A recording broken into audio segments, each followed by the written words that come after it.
Welcome to Birds of Prey Sports, where we weekly cover Ravens and Orioles news. We're your hosts, TJ and Jared. And in this video, we got some, very great news. We brought in an all-pro cornerback from the Green Bay Packers, Jaire Alexander. I remember, I got the notification. Jared texted me while I was at work, and I didn't believe him at first. And then, because we were just talking before, like, if we add Jaire to this team, it'll be one of the greatest Ravens teams ever that we ever seen. And, that's not something that, we would expect that the Ravens would do, to add Jair to really, be aggressive and go out there and get him.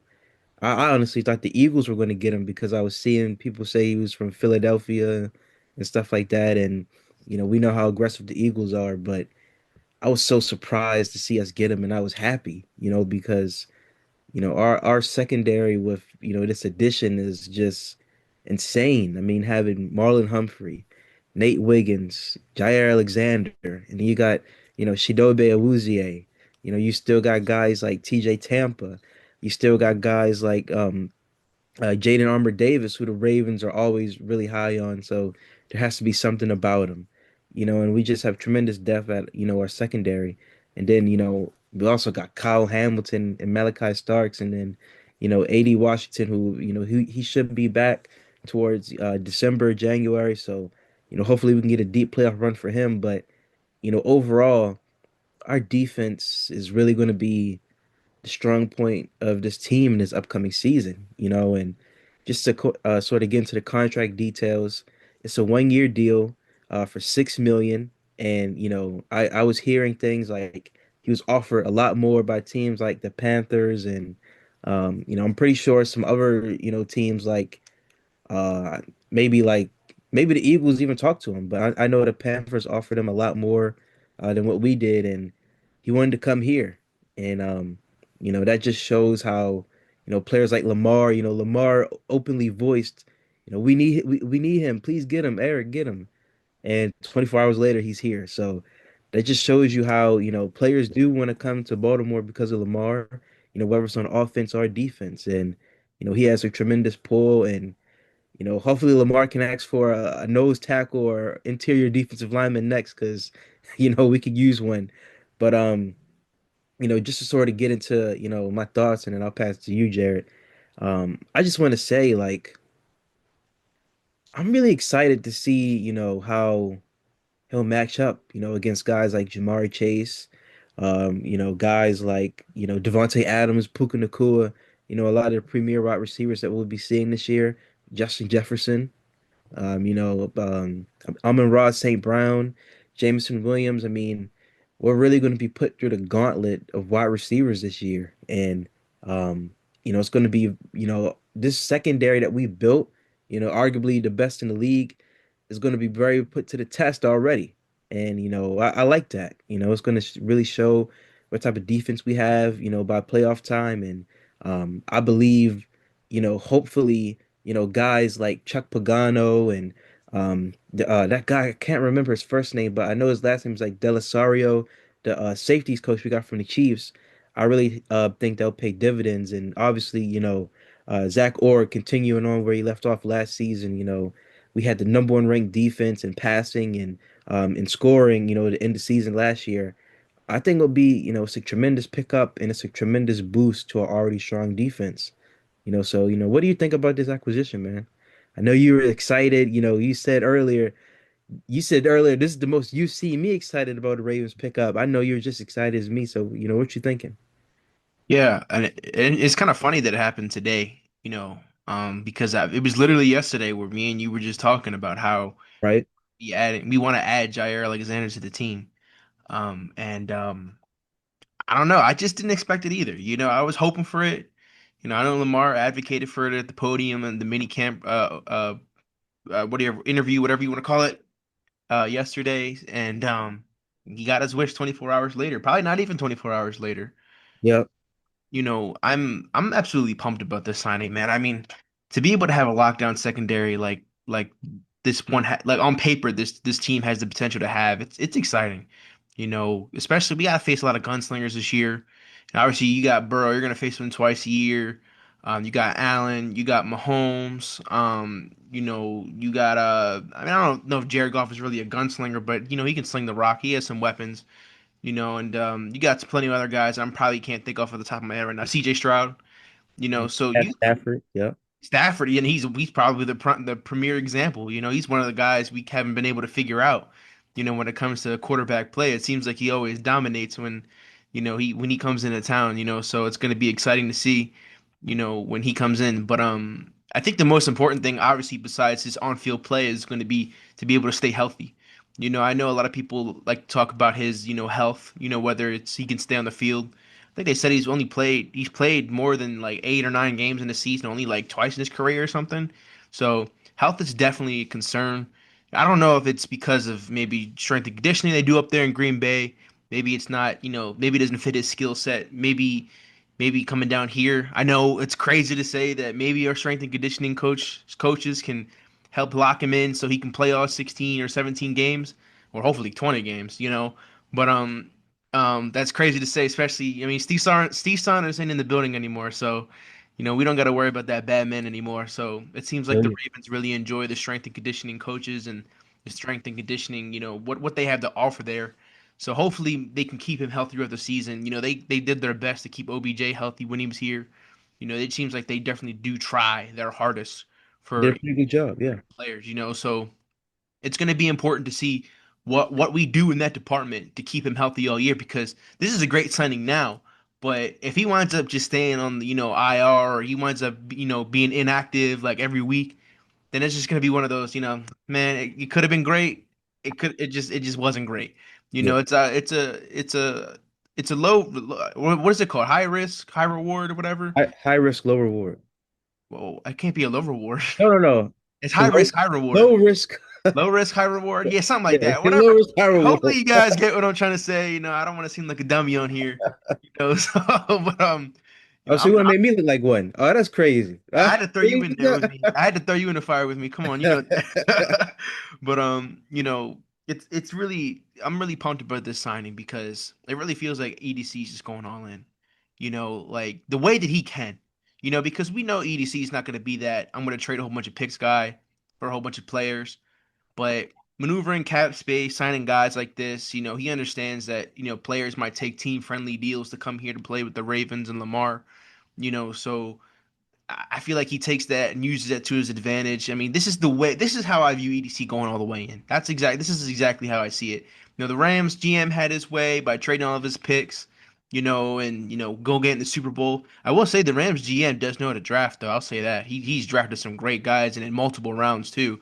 But, for EDC, not saying that he can't, but I don't know if we can afford to be able to do that, because I don't know how hitting past the fourth round like the Rams GM's been hitting. I'm not entirely sure we can pull that off, So especially we draft goofballs after the fifth round, like we draft fullbacks and we draft quarterbacks and kickers and stuff and punters and whatever. So I'm Yeah. not entirely sure that we can really afford losing our first 4 round picks, doing stuff like that. So I'm really glad that EDC has made these moves. Got a veteran receiver in Hopkins, got a veteran All Pro cornerback in Jaire Alexander. Had a great draft, drafting Malachi Starks and Mike Green. I know a lot of people are high on guys like Teddy Buchanan. Coming out. I forgot what school he went to. Was it He went Iowa? to Cal, Huh? right? Did he go to California? I don't remember where he went, but I know people can say that he can be a running mate next to Roquan Smith. So, I mean, obviously, last year's draft, you got Wiggins and company. So it's going to be exciting to see, what this secondary is going to look like, because, I mean, we had issues in the secondary last year. It feels like EDC is not letting that happen again. Where it's like, you know what, we're going to go out, we're going to invest in the secondary. We're going to make sure that our guys, we're not going to have the worst secondary in the league like how we did last year. It was really, really bad. It's crazy that we went 12-5 with that secondary we had for like the first 10 weeks of the season. It's crazy because Yep. it was bad. It was really bad, and they figured it out. So, I know actually want to bring this up. I don't want to talk too long. I don't want to yap here, but you kind of brought up that you were kind of worried, about Malachi Starks possibly being thrown into the fire like Kaham was, and I think that's a valid concern. I mean, obviously, a rookie, you don't want to throw a rookie out in the fire, especially when you're trying to when you're ring chasing. But I'll just propose this. You got second year Zach Orr. The defense has looked stronger together. There's plenty of veteran coaches on the team. So you gotta remember that at that point, Cahan was really the guy in that secondary, outside of maybe Marcus Williams. His running mates were, coming off injury or injury reserve, which was Marlon Humphrey and Marcus Peters. You had a goofball and Chuck Clark out there. You had a goofball and like Jalen Armour Davis out there. You had a lot of goofballs in the field at that point.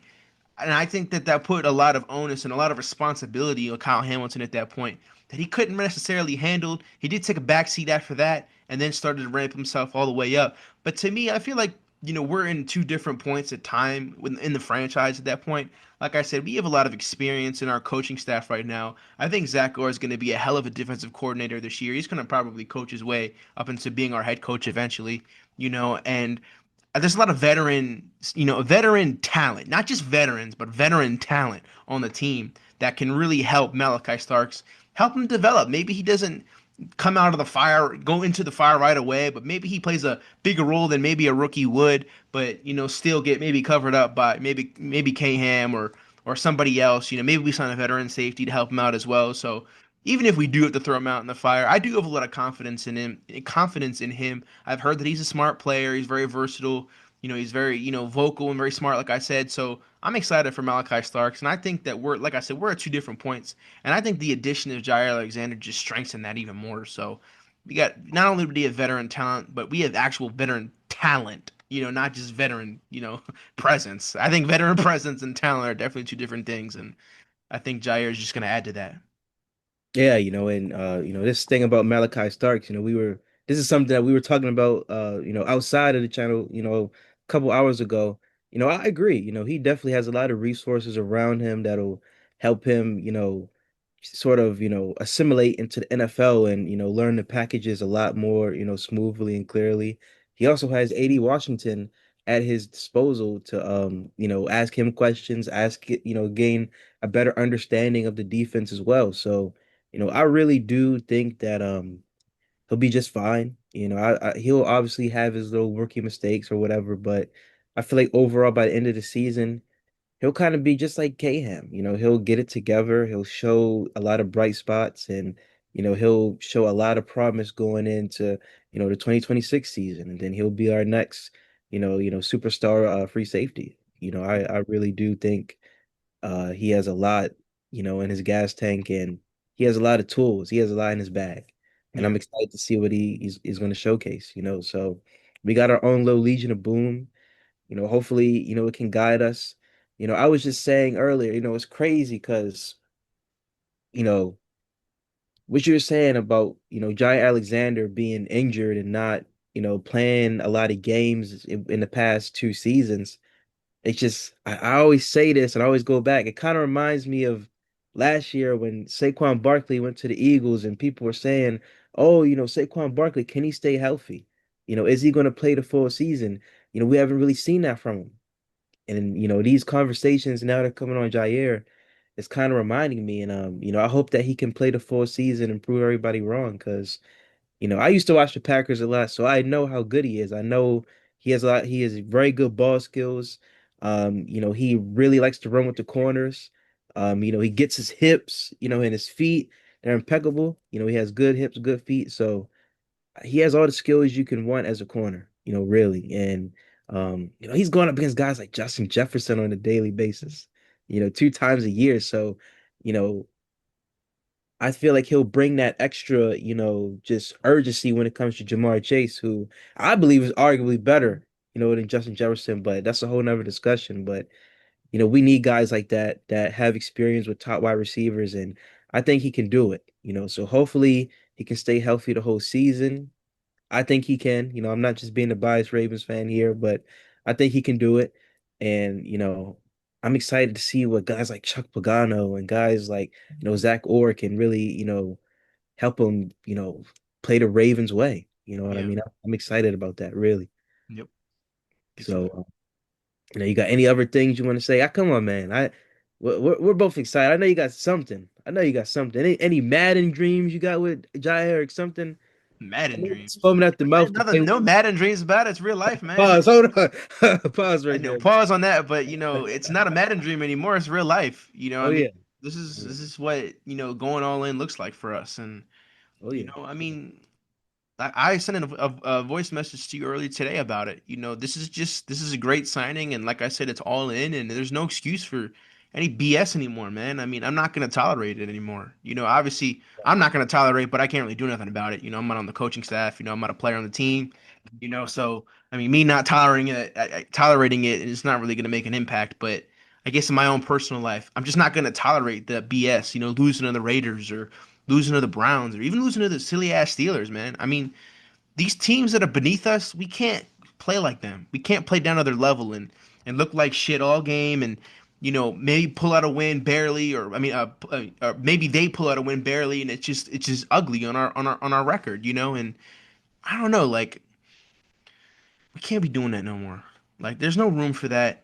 This team is too good. This team is too smart. This team is just too talented to be able to be losing to these sorry ass teams. I'm not Right. gonna come on here and talk lightly if we come into a post game show saying that we lost to the Jets or we lost to the Bears or we lost to the Browns or the Steelers. I'm not gonna. I mean, I understand those last two are divisional opponents, but I don't give a shit. They're trash. I don't care. I mean, maybe the Steelers are, and the Steelers are definitely better than the Browns, but I mean, we thrashed them around those last two times we played them. That's exactly what should happen this year. There's no excuse for that not to happen. So I mean, obviously the NFL season is unpredictable, and injuries happen, poor performance happens, but this team is too well coached, too talented for all that BS to happen. Outside of injuries, something they can't control, everything they can control, they need to control it, manifest their freaking Super Bowl win, and go ahead and just start balling out. I'm not asking you guys to go 20-0. I'm just asking you to win a Super Bowl. That's all I'm asking you to do. And stop losing these sorry ass teams. And on serious, the Ravens should go 20-0 every year. That's how good they are. That's how good they've been. They're too talented to be able to lose the way they've been losing the last few years. They shouldn't have lost that AC Championship game. They shouldn't have lost that divisional round last year. They shouldn't have lost some of the games they lost last year. I mean, Chiefs game is one thing, Eagles game is another, but the Browns, the Raiders, and the Steelers, come on. We can do better than that. We can do better than that. So I don't want to see none of those bullshit ass losses this year. I'm serious. I mean that. I really don't want to because it's really gonna get under my skin. Yeah, and we're definitely going to try to, right our wrongs from what we've done the previous years, losing the teams we shouldn't have. And, Right. judging by, people like Lamar's statements and Marlon Humphrey's statements, it seems like the Ravens are also fed up with it. And Yeah. I just like to say, this is the best Ravens roster we've had in years. Yeah. People are bamboozled by, the record we had in 2019 and even in 2023, this roster blows both of those teams out of the Yeah. water, on paper. Yeah. And, as Ravens fans, we should expect nothing less than 12 losses. Yeah, Yeah. honestly, 12 losses might, 12 losses. 12 Wait, wins, what the hell? You mean 12 wins. 12 wins. the Super Bowl we're going to is the first overall Big Bowl? Big Bowl. Yeah, yeah. And honestly, 12 wins, in my opinion, I want us to go 14-3. That's what I always say. 14-3, just get the job done. You know, we shouldn't lose no more than 5 games this year. We shouldn't lose more than three. Yeah, and that too. And obviously, we have some weaknesses. Like we need to get this kicker situation Yeah. fixed. Loop has kind of been struggling a little bit, but overall, this is a very strong team, and we got to make sure that we uphold the view that we have on paper. Yeah. So hopefully we can do that. I like this acquisition, especially going up against week one against the Bills, gives us a little bit more oomph on defense. Yep. Hopefully we get, start off the season right. But that's all I personally have about, Alexander. I'm excited. I'm excited. Me and you were going to see him live Monday Night Football week 3. I believe that's September 22nd against the Lions. It's going to be exciting. And I hope you guys are there too. But is anything else you got about Jair? Nope. Love the signing, man. Hey, I love it too. Like I say, Lamar, ask for an interior defensive lineman or nose tackle next. Ask for Vita Vea. I'm just playing. But, that's all we got for you guys in this video. It feels good to just break news like this. Like, this just reminds me of when, We talked about the Ravens getting Derrick Henry last year and or OBJ, stuff like that. Like, I hope, we can bring more good news and, we'll bring that Super Bowl video, next year for you guys as well, when we win it. But so we got for you today in this video, just update about Jaire Alexander signing. Make sure you like, comment, and subscribe. Make sure you check out our social medias. Show some love to the, graphics that Jared cooks up on the daily. He's always in the lab cooking stuff up, always showing. Show some love to the the new thumbnails that he's made for the channel. Comment down below. What do you think of the Jaire Alexander acquisition? How do you see him fitting in? Comment that down below. And also check out our second channel, Casual Cinema, where we post movie reviews and whatnot. So that's all we got for you today. That's all we got for you guys today. We're Jared and TJ, and we're out. Right.